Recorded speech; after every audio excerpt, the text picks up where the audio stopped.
What's going on? It's Jack. Welcome to this week's video. Today I go over all the reasons why you can't lose weight and how to fix them. In order for you to get valuable information from this video, you need to do two things. You need to be honest with yourself and have a good self-awareness, because if you don't, then you can't really put yourself in any of these following categories and you won't know what to do if you're truly stuck. One of the biggest things is you're gonna have to make a change. And whether it's gonna be a big change, a small change, it kind of depends on what category you fall into. But if you're doing the same thing over and over again, expecting different results, you're not gonna get any, right? You need to make a change, and typically it's some form of restraint. Whether it's a restraint in how much you eat or the types of food you eat, whatever it is, you're gonna have to be self-aware of what you're currently doing and what changes you need to make moving forward. But without further ado, let's get right into the video. From my experience in the fitness industry the last 5 or 6 years as a coach, group fitness trainer, personal trainer, seeing families, friends go on diets, whatever it is, I've found that typically when people can't lose weight, they fall into one of 5 categories. These 5 categories do not cover every single individual, but I would say they cover probably 90 to 95% of people. So if you're one of those people that doesn't fit into the category,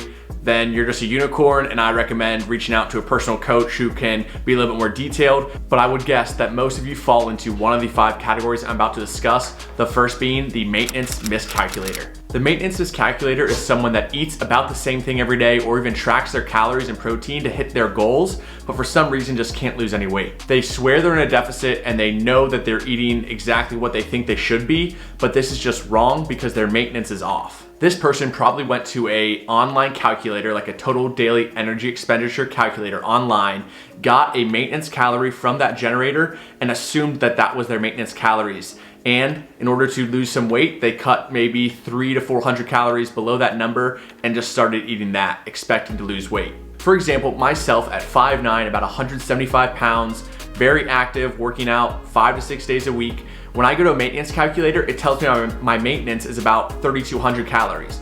But I know from experience, eating 3,000 calories is my true maintenance. And I discovered this by doing 2 things. One, I ate consistently the same amount of calories and protein for about 2 weeks, and I also weighed myself every day.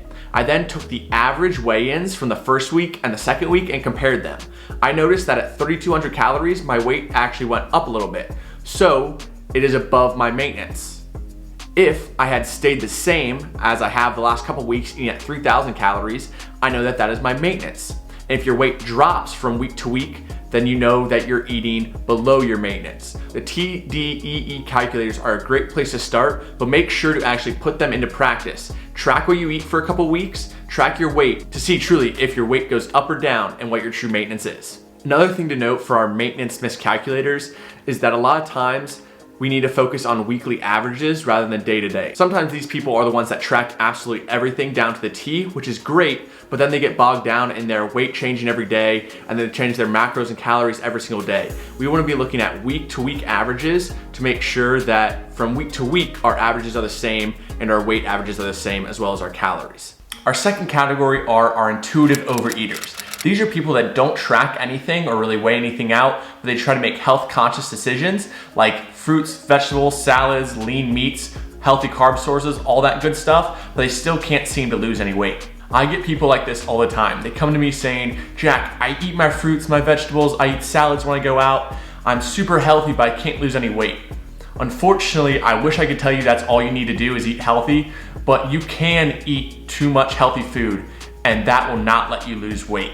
Just because your food is healthy doesn't mean you're in a calorie deficit. It helps you get in a calorie deficit or feel more satiated by eating those healthy foods, but too much of anything can still ruin your diet. If this is you, someone who eats very, very healthily, but can't lose weight or see the scale go down, I recommend tracking for at least a week just to see what your baseline is. Another option, if you don't want to track at all, you can simply eat smaller portions of the foods you already consume. So instead of eating 2 scoops of rice, only 1. Or instead of eating a pound of meat a day, eat maybe 3/4 of a pound. You can simply reduce the proportions of the foods you're currently eating, and that should be enough to get you into a calorie deficit. Our third category is probably one of the most common I see, is our weekend warriors, or also our cheat day chads. As you can see, when the weekend comes, they splurge a little bit too much. These individuals tend to kill it Monday through Thursday. They're hitting their calories, their macros, their protein goals, getting their workouts in, whatever it is, but then Friday comes and they just let loose. They tend to get off their schedule with a few drinks Friday night, maybe a happy hour after work, And then Saturday rolls around and maybe they do a little day drinking, the booze keep flowing, they decide to order out instead of cooking their meal at home, and then they go out Saturday night and they get that drunk pizza, and all of a sudden their hard work Monday through Thursday is ruined in just 48 hours. Now, I'm not saying you need to cut this out completely, but you probably need to show some form of restraint in order to achieve your goals. Obviously, if you don't have any goals, hey, why are you even watching this video if you don't want to lose weight?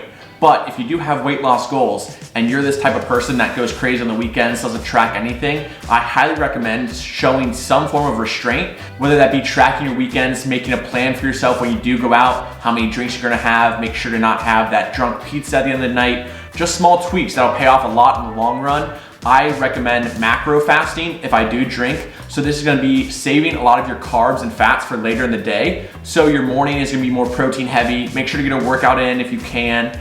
And then later in the evening, when you have the carbs and fats, that's when you can have those drinks and have a little bit more high fatty or high carb meals. But make sure you go in with a plan. That's my biggest recommendation. Have a plan and execute it. Another option for our weekend warriors or cheat day chads is to go into more of a deficit Monday through Thursday. So when you do splurge on the weekends, you have an even bigger buffer than before to make sure that you stay in a deficit at a weekly average. Because the weekly average is really what matters. A deficit Monday through Thursday can be offset by your weekend. So if you want to splurge on the weekends, you might need to be in a bigger deficit Monday through Thursday. And once again, calculating or at least testing out, calculating 1 week to see how much you're actually eating on the weekends is a great option just to get a baseline, and then you can go back to intuitive eating or splurging if you want to call it that.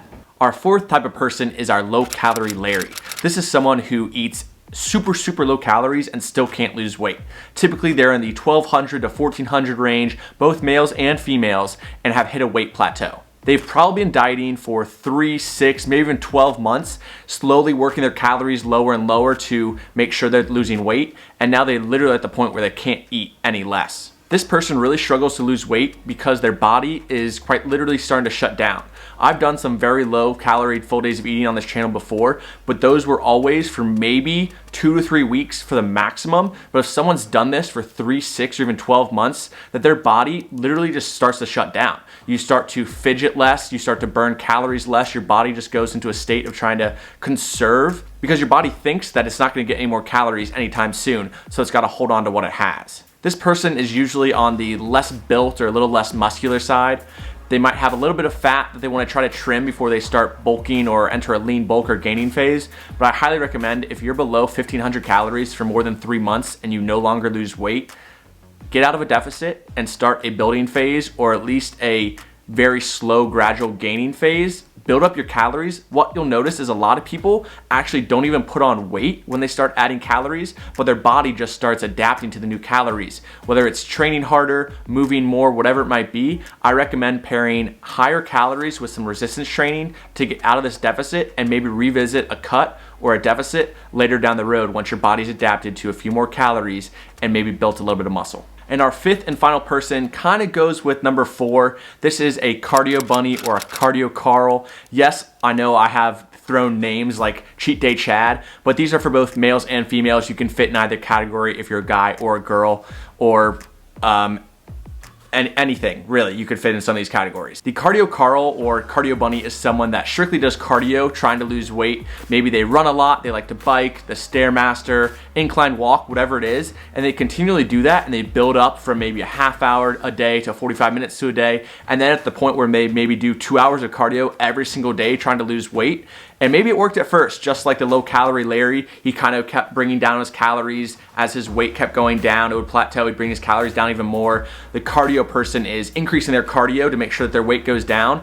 And they're at the point where they either 1, don't have enough time to do any more cardio, or 2, they're just run themselves in the ground, can't recover. Their body is just holding on to every little bit of food that they have because they know the extraneous exercise they're going to do later in the day. So this person definitely is at a point where their weight has plateaued and they need a change. Now this is going to be hard to hear for the people that love to do cardio, but you're probably going to want to do 2 things. 1, decrease the amount of cardio you're currently doing, and 2, increase the resistance training.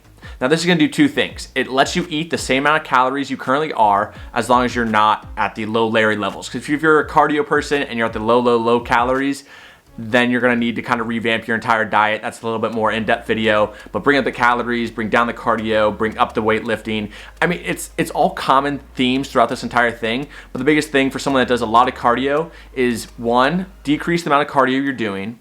2, let your body truly recover from your cardio sessions with adequate amount of protein and calories. And 3, you probably want to add a little bit of muscle, because our cardio people tend to lack a little bit of muscle. I know not everyone. I'm throwing a blanket over cardio people, I know, but not all cardio is bad. But our ones that can't lose weight and do a lot of cardio typically have a slimmer figure and not much muscle. But in order to continue to lose weight, one of the best things you can do is build a little bit of muscle, because your body will just burn more calories.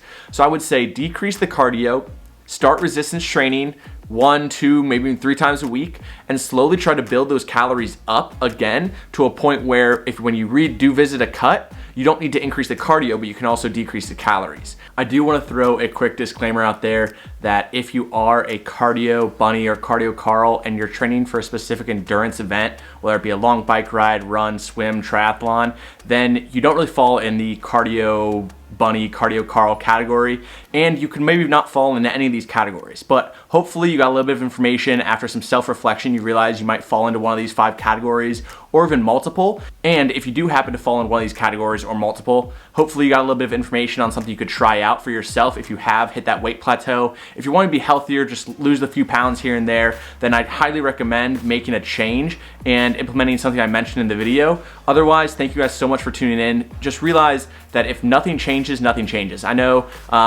gosh, who was it? Somebody says that online, and it's a pretty good quote, because if the definition of insanity is also doing the same thing over and over again and expecting different results, at the end of the day, a change is probably necessary. Some sort of restraint is also necessary. I appreciate you guys watching through the whole video. Maisie appreciates you. I know it was kind of just me talking at the camera, but hopefully loaded with good information. Let me know if you guys try anything or have any more questions down in the comments below. Otherwise, make sure to like, comment, subscribe if you haven't already. And we'll see you next time. Peace.